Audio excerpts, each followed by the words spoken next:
ಕುಷ್ಟಗಿ ತಾಲೂಕಿನ ಕೊರಟಗೆರೆ ಜಿಲ್ಲಾ ಪಂಚಾಯಿತಿ ಕ್ಷೇತ್ರದ ಮಾಜಿ ಸದಸ್ಯೆ ಹಾಲುಮತ ಸಮುದಾಯದ ಹಿರಿಯ ಜೀವಿ ಶಾವಮ್ಮ ಕತ್ತಿ ಅವರು ಮಂಗಳವಾರ ಬೆಳಗ್ಗೆ ಸ್ವಗೃಹದಲ್ಲಿ ನಿಧನರಾಗಿದ್ದಾರೆ.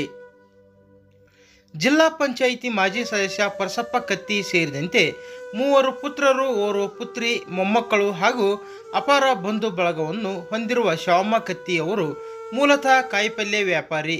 ತಮ್ಮ ಕುಟುಂಬವನ್ನಷ್ಟೇ ಅಲ್ಲದೆ ಇತರೆ ಸಮುದಾಯಗಳೊಂದಿಗೆ ಉತ್ತಮ ಬಾಂಧವ್ಯ ಹೊಂದಿದ್ದರು. ಅಲ್ಲದೆ ಊರಿನ ಸಾಮಾಜಿಕ ಕಾರ್ಯಗಳಲ್ಲೂ ಸಹಾಯ ಸಹಕಾರದಿಂದ ಪ್ರೀತಿ ಸಂಪಾದಿಸಿದ್ದರು. ಮುಂದೆ ಸಾರ್ವಜನಿಕರ ಒಡನಾಟ, ಉತ್ತಮ ವ್ಯಕ್ತಿತ್ವ ಸಂಪಾದನೆಯಿಂದ 2005-6ರಲ್ಲಿ ಜರುಗಿದ ತಾಲೂಕ್ ಪಂಚಾಯಿತಿ ಹಾಗೂ ಜಿಲ್ಲಾ ಪಂಚಾಯಿತಿ ಚುನಾವಣೆ ಸಂದರ್ಭದಲ್ಲಿ ರಾಜಕೀಯ ಜೀವನ ಪ್ರವೇಶಿಸಿದ ಶಾವಮ್ಮ ಕತ್ತಿ ಅವರು ಚುನಾವಣೆಯಲ್ಲಿ ಕೊರಟಗೆರೆ ಜಿಲ್ಲಾ ಪಂಚಾಯಿತಿ ಕ್ಷೇತ್ರದಿಂದ ಸ್ಪರ್ಧಿಸಿ ಜಯಶೀಲರಾದರು.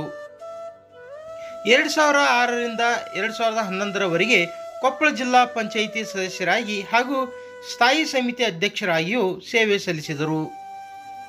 ಇವರ ನಿಧನಕ್ಕೆ ಕುಷ್ಟಗಿ ತಾಲೂಕು ಸೇರಿದಂತೆ ಕೊಪ್ಪಳ ಜಿಲ್ಲೆಯ ಹಾಲುಮತ, ಇತರೆ ಸಮುದಾಯಗಳ ಗಣ್ಯರು ಹಾಗೂ ಹಾಲಿ ಮಾಜಿ ಜನಪ್ರತಿನಿಧಿಗಳು ಕಂಬನಿ ಮಿಡಿದಿದ್ದಾರೆ. ಮೃತ ಶಾವಮ್ಮ ಕತ್ತಿ ಅವರ ಅಂತ್ಯಕ್ರಿಯೆ ಕುಷ್ಟಗಿ ಪಟ್ಟಣದ ಹೊರವಲಯದ ಗಜೇಂದ್ರಗಡ ರಸ್ತೆಯ ಬಳಿಯ ರುದ್ರಭೂಮಿಯಲ್ಲಿ ಇಂದು ಮಂಗಳವಾರ ಸಂಜೆ 5 ಗಂಟೆಯ ಸುಮಾರಿಗೆ ನೆರವೇರಿಸಲಾಗುತ್ತದೆ ಎಂದು ಕುಟುಂಬದ ಮೂಲಗಳು ತಿಳಿಸಿವೆ.